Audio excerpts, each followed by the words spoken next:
ஜெய் சாய்ராம். என் அன்பு குழந்தையே, உனக்கு எப்போதெல்லாம் என்னை அழைக்க வேண்டும் என்று நினைக்கின்றதோ அப்போதெல்லாம் என்னை அழைத்துவிடு. உனக்காக நான் ஓடி வருகிறேன். அதற்காக நேரம் காலமெல்லாம் நீ பார்க்க வேண்டாம்.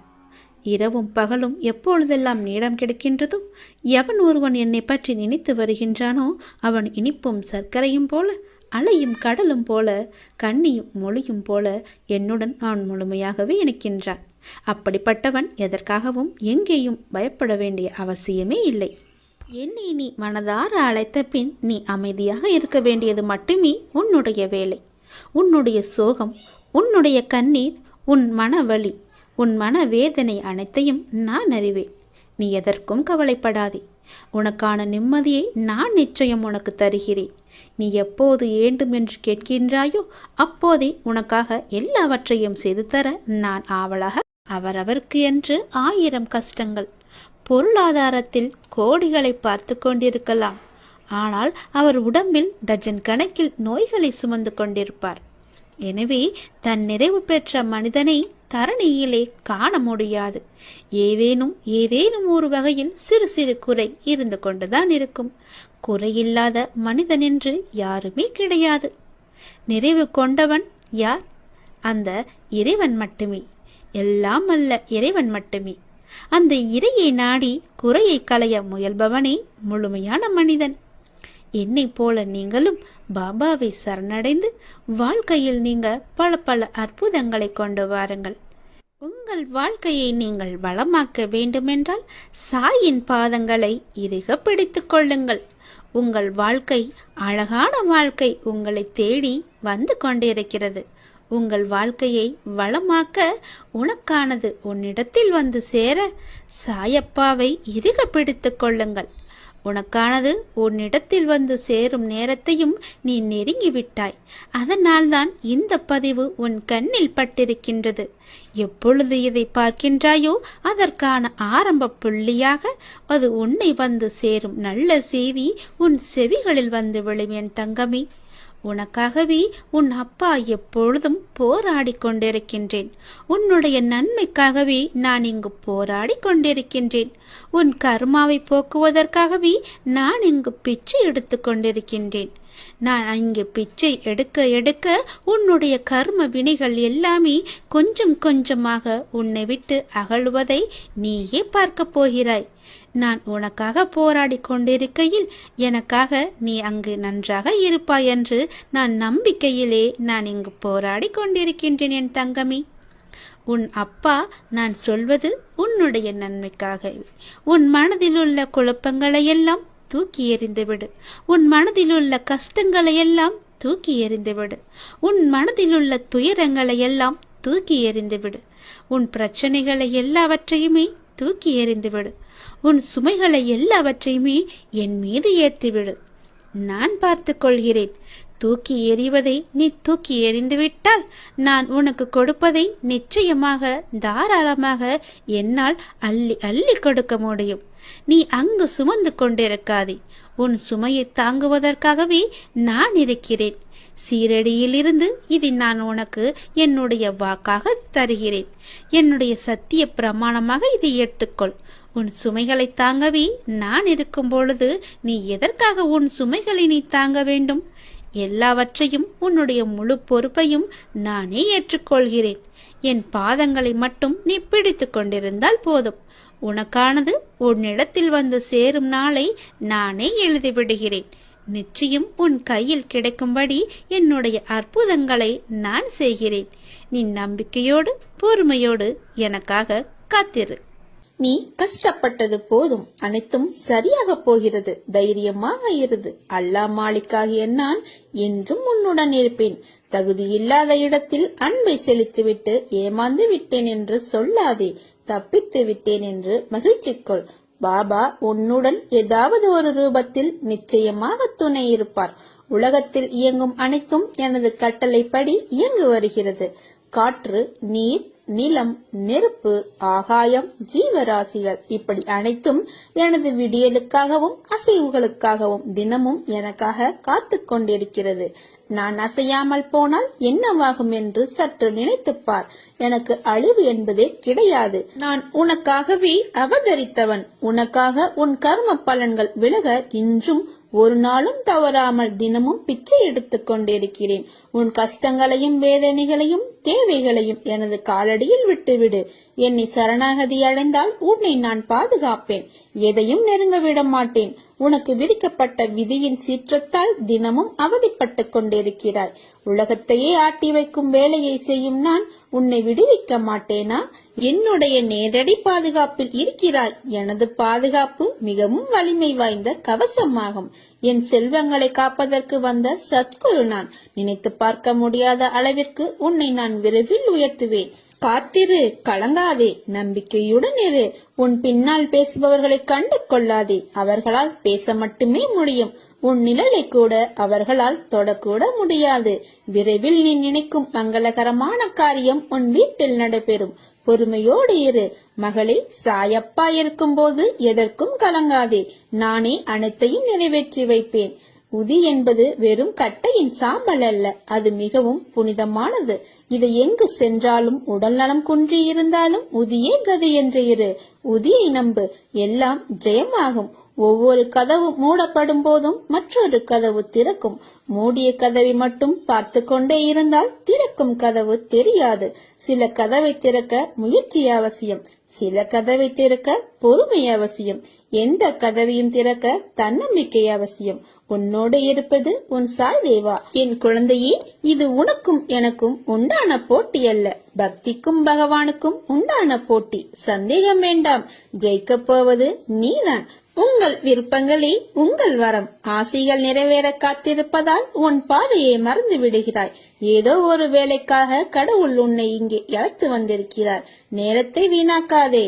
மனிதர்கள் உனக்கு எல்லா வழிகளை மூடினாலும் சாய் உனக்கென்று புதிய வாசல்களை திறப்பார். நீ எதை நினைத்து என்னிடம் வேண்டினாயோ அதை கண்டிப்பாக நிறைவேற்றுவேன். அதற்கான நேரம் வந்துவிட்டது. மனம் தளராதே. உன்னால் முடியும் என்றே போராடு. துணிந்து நில். வெற்றி கனிகளை பறிப்பாய். உன் பக்கத்தில் தான் நான் இருக்கிறேன். உனது வேண்டுதல் கேட்கப்பட்டது. அது நிறைவேறியே தீரும். எனது வழிமுறைகளை பின்பற்றி முன்னேறு. உனக்கு அறிவுரைகளை சொல்ல என்னால் மனித உருவில் வர முடியாது. உனக்கு அறிவுறுத்த நான் வெவ்வேறு வடிவங்களை பயன்படுத்துவேன். நீங்கள் அந்த வடிவங்களையும் வழிகாட்டுதல்களையும் புரிந்து கொள்ள வேண்டும். நான் வருவேன். உனக்காக எந்த வடிவிலும் வருவேன். கலங்காதே. இதுவரை கண்ணீரை மட்டுமே கண்ட நீ இனி உன் வாழ்வில் அற்புதங்களையும் காண்பாய். ஒரு கதவு மூடப்படும் போது அதை விட சிறந்த ஒரு கதவு திறக்கப்படுகிறது. அதனால் மூடிய கதவையே பார்த்துக்கொண்டு திறக்கப்படும் கதவை தவற விட்டு விடாதீர்கள். உன் நிமிடங்களை நான் பார்த்து கொண்டே இருக்கிறேன். உன் கஷ்டங்களை நான் உணர்கிறேன். நீ உன் மனதில் வைத்து புழுங்கி அதை நினைத்து நீ கதறும் போது என் மனம் துடிக்கின்ற துடிப்பானது எப்படி என்று என் வார்த்தைகளால் சொல்ல முடியாது. உனக்கான விஷயங்கள் நிச்சயம் உன்னை வந்தடையும். அவசரப்படாதே. நமக்கு இது கிடைக்குமோ நடக்குமோ என்று எண்ணாதே. நிச்சயம் உனக்கு நல்லதே நடக்கும். நீ மற்றவர்களுக்கு நல்லதுதான் நினைக்கிறாய். கர்மா என்றதால் அது வேறு கோணத்தில் நிகழ்கிறது. அதனால் நீ கவலை கொள்ளாதே. உன் மனதை நான் அறிவேன். நீயும் உன் வாழ்க்கையும் என் பொறுப்பு. நான் கவனித்துக் கொள்கிறேன். உனக்கான பாதையாய் நான் இருந்து உன்னை அதில் என் கைப்பிடித்து நடக்கச் செய்வேன். உன் அம்மாவாக அப்பாவாக என்றும் துணையாய் வாழ்வேன். உனக்கு என் அருளும் ஆசியும் எப்போதும் உண்டு. உன் கண்ணில் எப்போது கண்ணீர் வடிந்தாலும் அதை துடைத்து உன் கஷ்டத்தை போக்க சாயப்பா நான் வருவேன். இது உனக்கும் எனக்கும் உண்டான போட்டி அல்ல. கவலைப்படாதே. உன் நிழல் கூட இனிமேல் பிரகாசமா இருக்கும். உன்னுடன் எப்போதும் இருப்பேன். நீ வாழும் வாழ்க்கைக்கு ஒரு நல்ல அர்த்தம் உனக்கு கொடுக்க போகிறேன். உன்னை யாரும் பெருமையாக நினைக்கபடி நான் உன்னை செய்ய போகிறேன். உன்னை விட்டு போனவர்கள் எல்லாம் மீண்டும் உன்னிடம் வந்து சேரப்போகிறார்கள். உன் நீண்ட நாள் காத்திருப்புக்கு ஒரு முடிவு கட்டப் போகிறேன். ஒரு நிமிடமாவது எனக்காக ஒதுக்கி இதை கேள். முடிவில் நீயே முகம் மலர்வாய். அன்பு குழந்தையே, நீ வாழும் வாழ்க்கைக்கு ஒரு நல்ல அர்த்தம் வேண்டாமா உனக்கு?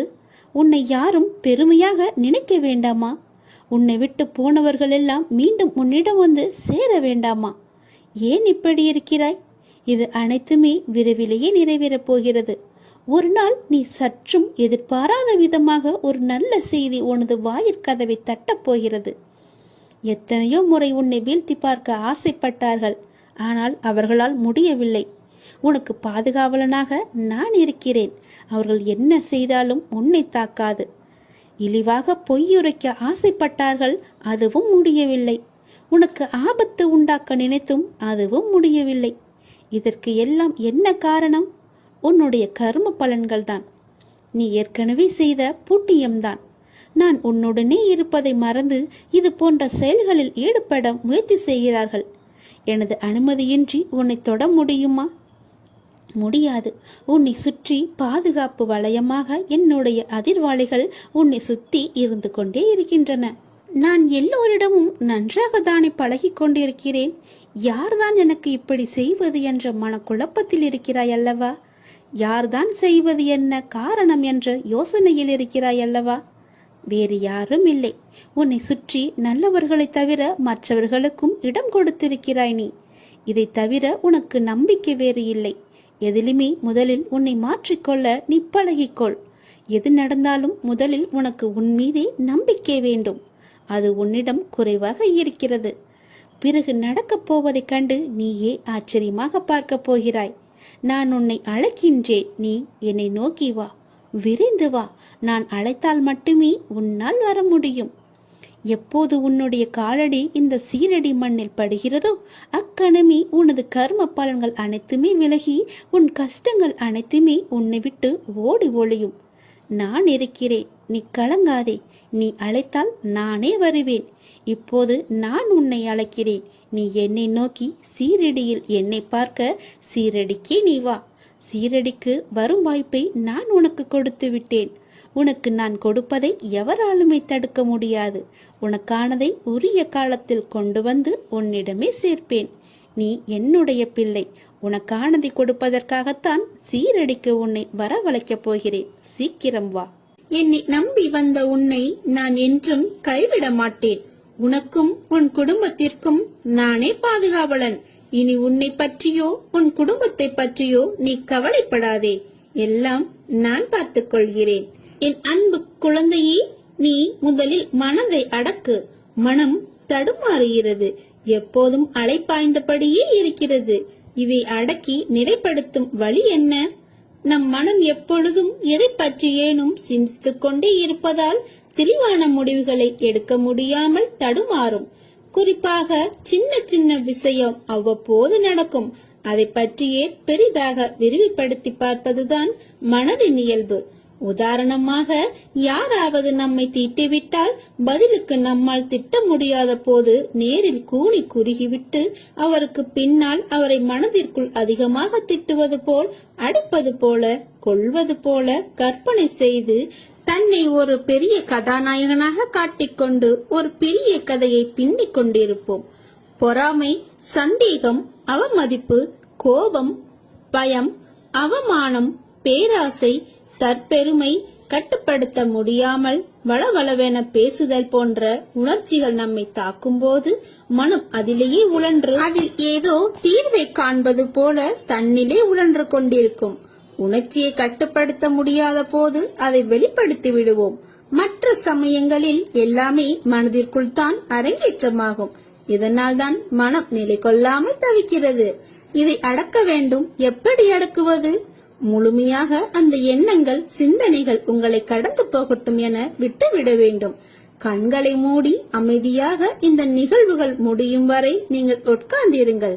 கரையான்கள் புற்றிலிருந்து புறப்படுவதை போல இந்த எண்ணங்கள் மனதிலிருந்து புறப்பட்டு சென்ற பிறகு மனதில் ஒரு வெற்றிடம் தோன்றுவதை உங்களால் உணர முடியும். இந்த வெற்றிடம் துவக்கத்தில் ஒரு சிறு வினாடிகள் வரை நீடிக்கும். இதையே பழக்கப்படுத்தினால் ஒரு சில நிமிடங்கள் தொடரும். காலப்போக்கில் நிமிடங்கள் மணிக்கணக்கில் ஆகும். இந்த எண்ணங்களை கட்டுப்படுத்ததான் மூக்குக்கு மேலே புருவ மத்தியில் ஒரு கற்பனை உருவத்தை கொண்டு வந்து நிறுத்தி கொண்டு அதில் பார்வையை செலுத்துவார்கள். இப்படி செய்து வந்தால் எண்ணங்கள் தடைப்பட்டுவிடும் என்பது நமது முன்னோர்கள் கண்டறிந்த உண்மை. இதை பின்பற்றி நீங்கள் பாருங்கள். எதன் மீதாவது ஆசைப்படுதல், எண்ணமிடுதல் ஆகியவற்றாலும் மனம் அலைப்பாயும். பகவான் சாய்ராம் மீது பாரத்தை வைத்துவிட்டால் எல்லாம் நாளடைவில் சரியாகிவிடும். கவலையை விட்டொழி, உறுதியுடன் இரு. என் பக்தர்களை நான் துக்கப்படுவதில்லை. சீரடியில் நீர் கால் வைத்த அக்கணமே உம்முடைய துன்பத்திற்கு முடிவேற்பட்டு விட்டது. நீ தடங்களின் கடலில் கழுத்து வரை மூழ்கி இருக்கலாம். துக்கமும் வேதனையுமாகிய படுகுழியில் ஆழமாக அமிழ்ந்து போயிருக்கலாம். ஆனால் யார் இந்த மசூதி மாயின் படிகளில் ஏறுகிறாரோ அவர் சுகத்தின் மீது சவாரி செய்வார். இவ்விடத்தில் இருக்கும் பக்கீர் மகா தயாளன் உம்முடைய வியாதியையும் வலியையும் நிர்மூலமாக்கி விடுவார். அனைவரின் மீதும் கருணை கொண்ட இந்த பக்கீர் அன்புடன் உம்மையும் பாதுகாப்பார். எந்த ஜென்மத்தில் என்ன புண்ணியம் செய்தாயோ நான் உனக்கு குருவாக வந்திருக்கிறேன். நீ பாபாவின் பாதுகாப்பில் இருக்கிறாய். நீ செய்த பாவங்களை போக்கவும் உனது பாரத்தை முழுவதுமாக சுமப்பதற்காகவும் நீ படும் வேதனையிலிருந்து உன்னை விடுவிக்கவும் எதை எதை இழந்தாயோ அதை மீண்டும் பெறுவதற்காகவும் உன்னை முழுவதுமாக புரிந்து கொள்ளாமல் தவறாக நினைத்து உன்னை விட்டு நெடுதூரம் சென்றவர்களுக்காகவும் நான் உனது குருவாகவும் நீ எனது பக்தனாகவும் இருக்கிறாய். உனது கர்ம பலன்களை விலக்கி உனது துயரங்களை போக்கி தக்க சமயத்தில் அனைத்தும் உன்னை தேடி வர செய்து அனைவரும் வியக்கும் வண்ணம் வாழ்க்கையில் உன்னை உயர்த்தப் போகிறேன். கவலைப்படாமல் இரு. அப்பா நான் இருக்கிறேன். கலங்காதே. எதற்காகவும் எப்பொழுதும் கலங்காதே. மகிழ்ச்சியாக இரு. கால நேரம் எல்லாமே உன்னை தேடி வந்து கொண்டிருக்கிறது. பொறுமையாக இரு. மனம் தளராதே. அப்பா நான் இருக்கிறேன். ஒருவர் வாழ்வில் சத்குருவின் பாதுகாப்பு என்பது மிகவும் வலிமை வாய்ந்த படைக்கலாகும். ஏனெனில் தன் குழந்தைகளை காப்பதற்காக சத்குரு எந்த அளவுக்கு எந்த உருவில் செல்வார் என்பதை யாராலும் கற்பனை செய்து கூட பார்க்க முடியாது. எந்த உருவத்தில் வேண்டுமானாலும் செல்வார். இருக்கும் வரை சந்தோஷமாக இருப்போம் என்ற எண்ணத்தை விட்டுவிடு. ஏனெனில் நடந்ததும் நடப்பதும் நடக்கப் போவதும் இறைவனின் கையில். எனவே தூய்மையான எண்ணம், தூய்மையான செயல்களுடன் இறைவனை சரணடை. இருப்பதைக் கொண்டு நிம்மதியாக வாழ பழகு. சதா காலமும் சாய்ராம் என்ற நாமத்தை உச்சரித்து அவன் நினைவில் வாழு. 1 மணி நேரம் ஓம் ஸ்ரீ சாய்பாபாவின் நாமம் சொன்னால் 1 மணி நேரம் நீங்கள் மௌன விரதம் இருப்பதாகிறது. 1 மணி நேரம் நீங்கள் பாபாவுக்கு சம்மதமாக வாழ்ந்தாகிறது. 1 மணி நேரம் ஹரிச்சந்திரன் போல் உண்மையை பேசியதாகிறது. 1 மணி நேரம் நீங்கள் உங்கள் மரணம் என்கிற பரீட்சைக்கு தயார் செய்கிறீர்கள் என்று ஆகிறது. 1 மணி நேரம் பூஜை செய்ததாகிறது. 1 மணி நேரம் உங்கள் பாவத்தை போக்கிக் கொள்ள பிரயாச்சித்தம் செய்ததாகிறது. 1 மணி நேரம் பாபாவை நோக்கி சில படிகள் முன்னேறியதாகிறது. 1 மணி நேரம் ஓதுவதாகிறது. 1 மணி நேரம் பெரியோர்கள் சொல் பேச்சு கேட்டதாகிறது. 1 மணி நேரம் நீங்கள் பக்தராகிறீர்கள். 1 மணி நேரம் நீங்கள் சாய்பாபாவினால் ஆசீர்வதிக்கப்படுகிறீர்கள். 1 மணி நேரம் உங்கள் புலன்களை ஜெயித்தவர்களாகிறீர்கள். 1 மணி நேரம் தியானம் செய்தவராகிறீர்கள். 1 மணி நேரம் சமாதியில் உள்ளவர் ஆகிறீர்கள். 1 மணி நேரம் ஒழுக்கமானவராக ஆகிவிடுகிறீர்கள். 1 மணி நேரம் நேர்மறையாக இருக்கிறீர்கள். 1 மணி நேரம் உங்கள் வாழ்க்கையில் பொள்ளித்தனமான வாழ்க்கையில் இருந்து விடுதலை அடைகிறீர்கள். 1 மணி நேரம் பாபா உங்கள் கையை பிடித்துக் கொண்டு இருக்கிறார். 1 மணி நேரம் நீங்கள் பாதுகாக்கப்படுகிறீர்கள். 1 மணி நேரம் உங்களுக்கு தெரியாமல் உங்களை சாய்பாபா ரசித்துக் கொண்டிருக்கிறார்.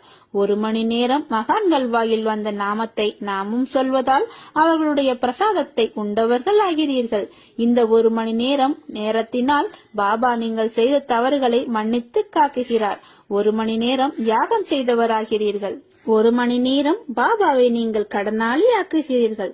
1 மணி நேரம் நீங்கள் கங்கையில் குளித்தவராகிறீர்கள். 1 மணி நேரம் யமுனையில் குளித்தவராகிறீர்கள். 1 மணி நேரம் காவிரியில் குளித்தவராகிறீர்கள். 1 மணி நேரம் சீரடி மண்ணில் உருண்டு பிறண்டவராகிறீர்கள். 1 மணி நேரம் கோடி கோடியான புண்ணியத்தை சம்பாதிக்கிறீர்கள். எல்லாவற்றிற்கும் மேல் நாமம் வேறு இல்லை, சாயும் வேறு இல்லை. அந்த 1 மணி நேரம் பாபாவே உங்கள் நாக்கில் எச்சில் பட்டு கட்டொண்டு இருக்கிறார். பாக்கியம் செய்திருந்தால் மட்டுமே பாபாவின் திருநாமத்தை நம்மால் சொல்ல முடியும். 1 மணி நேரம் பாபாவின் நாமத்தை சொன்னால் எல்லாம் நல்லதே நடக்கும்.